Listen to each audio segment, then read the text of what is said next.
dalam berdoa itu ada adab berdoa. Ada adab.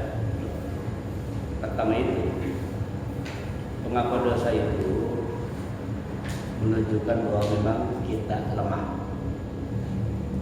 Salah satu syarat utama doa dikabul adalah pertama kita mengakui bahwa kita itu lemah di hadapan Allah Subhanahu wa Ta'ala. Dan dalam kehidupan sehari-hari saja, ketika kita itu merasa kita lemah, kita ngaku salah, itu akan lebih ringan kita punya perasaan. Kenapa ada kasus pengakuan dosa? Ya, ngaku lemah dulu, ngaku zalim dulu. Kalau itu dia akan menyadari, dia akan menyadari bahwa dia memang punya kelemahan, dia punya kesalahan. Insya Allah setelah dia mengaku itu semua, tidak ada lagi yang namanya kesombongan. Dan orang yang tidak pernah mengakui kesalahannya adalah orang-orang yang sombong. Maka susah untuk menerima masukan ketika orang sudah sombong. Ini kalau yang terjadi oleh iblis kan begitu. Pertama dia rendahkan diri di hadapan Allah bahwa memang dia makhluk yang lemah, dia makhluk yang banyak berbuat zalim. Disadari atau tidak, memang dia sudah berbuat zalim. Minimal untuk dirinya sendiri. Katakan tadi, minimal untuk dirinya sendiri. Karena banyak hal-hal. Contoh gini, Nabi Yunus, kenapa dia sebut dirinya zalim? Tahu nggak asbabun nuzulnya? Nabi Yunus itu karena dia dakwah bertahun-tahun umatnya nggak mau beriman, capek dakwah, capek ngajar, ngambek, udah kabur lari dari tugas tuh sebenarnya. Nah kata Allah, enak banget kamu dari tugas pulang jadi pengurus sudah mau kabur-kaburan baik, kan gitu kan? Dicemplungin sama Allah ke dalam perut ikan, walaupun proses dalam undian itu kan proses doang. Hakikatnya Allah sedang kasih teguran karena dia lari dari tugas. Itu Nabi loh, dia bilang gitu kan. Nah kita itu banyak sekali kadang-kadang menyelewengkan jabatan kah, melewati hak wajiban orang kah, itu kita jalan nggak kita sadari. Makanya Rabbi inni zalamtu nafsi faghfirli fa innahu yaghfiru dzunuba illa anta. Pertama akui dulu bahwa kita memang punya salah. Itu dulu. Kalau kita sudah ngaku salah, ya kan, gampang. Kenapa? Allah akan sayang kepada kita karena kita sudah ngaku lemah. Kita sudah ngaku lemah di hadapan Allah Subhanahu wa Ta'ala. Nanti Allah akan bantu. Kalau lu masih nggak ngaku juga, terus akan dibantu oleh Allah Subhanahu wa Ta'ala. Itu yang pertama. Nah, jadi konsep pengakuan dosa itu adalah untuk apa? Melegakan dulu. Tahu status diri bahwa kita seorang hamba, kita orang yang lemah, kita orang zalim. Itu aku dulu. Makanya agama sebelah itu kenapa harus ngaku dosa dulu? Biar apa? Biar enak. Biar enak apa? Untuk melegakan hati. Rabbi shroli sadri. Supaya lega dulu nih, ya kan? Kita kalau sudah lemah, ya sudah. Nanti kita minta akan dibantu oleh yang Maha Kuat, kita Allah Subhanahu wa Ta'ala. Yang kedua masalah bahasa.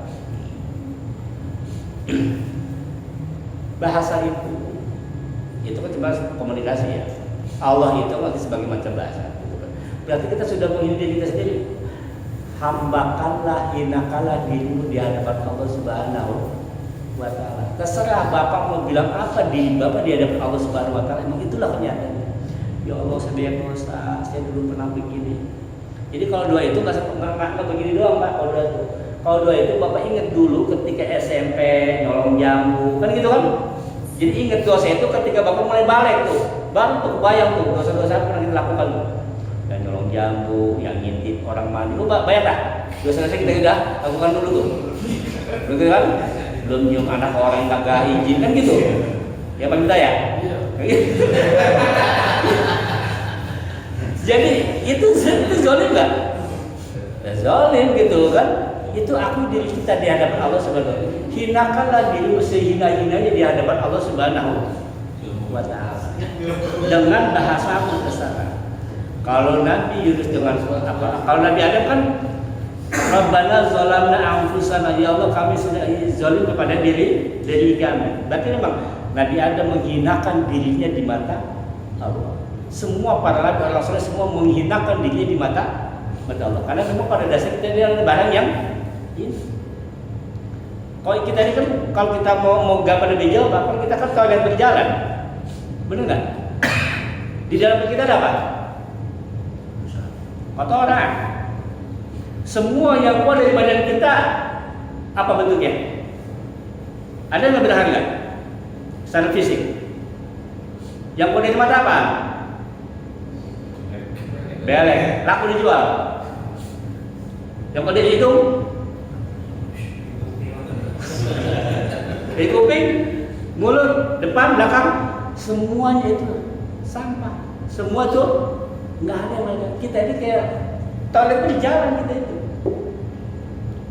Nah, hinakanlah diri kita sehina hinanya di mata Allah Subhanahu Wa Taala, selemah-lemahnya di hadapan Allah Subhanahu Wa Taala. Nanti Allah akan bantu.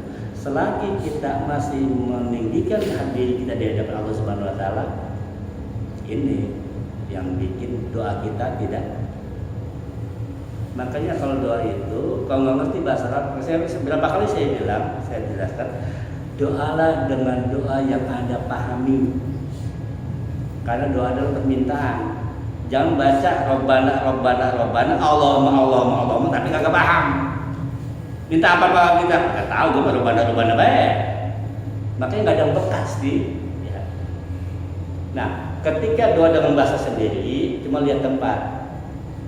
Jangan gunakan bahasa itu di dalam sholat.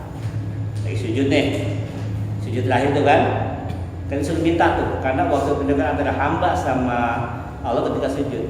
Ketika sujud kita minta kalau ingin gunakan bahasa selain bahasa Quran, bahasa agama, jangan ucapkan di hati saya. Jangan lagi sujud, ya Allah saya minta mobil ya Allah, ya Allah saya minta mobil. Ya. Kalau mau ngomong gitu nanti di luar sholat. Kenapa? Kalau kita ngomong gitu batal sholatnya. Nah, kalau di hati merusaknya. Ya Allah. Apalagi doa itu adalah bentuk manifestasi kita sebagai seorang hamba. Ya. Karena doa itu adalah sesuatu yang Allah perintahkan. Ud'uni, doalah padaku. Nah, supaya doa dikabulkan kan banyak syarat tuh. Banyak syarat. Nah, salah satunya adalah kalau pengen cepat diijabah oleh Allah, hinakan dirimu di hadapan Allah Subhanahu Wa Taala. Selagi kita tidak bisa menghinakan diri kita di mata Allah Subhanahu Wa Taala, kita susah mendapatkan rasa di dalam doa.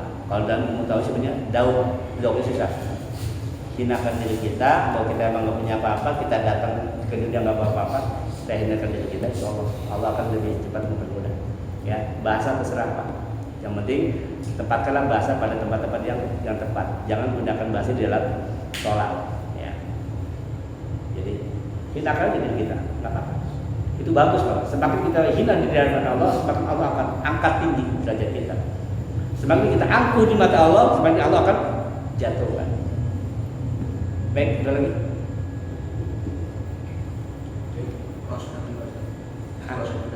Ya, cukup ya. Kalau ada pemilihan RT yang dan bagus ini. Ya, demikian saja barangkali. Insyaallah kita akan sambung minggu depan dalam surat Al-Lail. Subhanallah wa bihamdihi, asyhadu an la ilaha illa anta, astaghfiruka wa atubu ilaik. Assalamualaikum warahmatullahi wabarakatuh.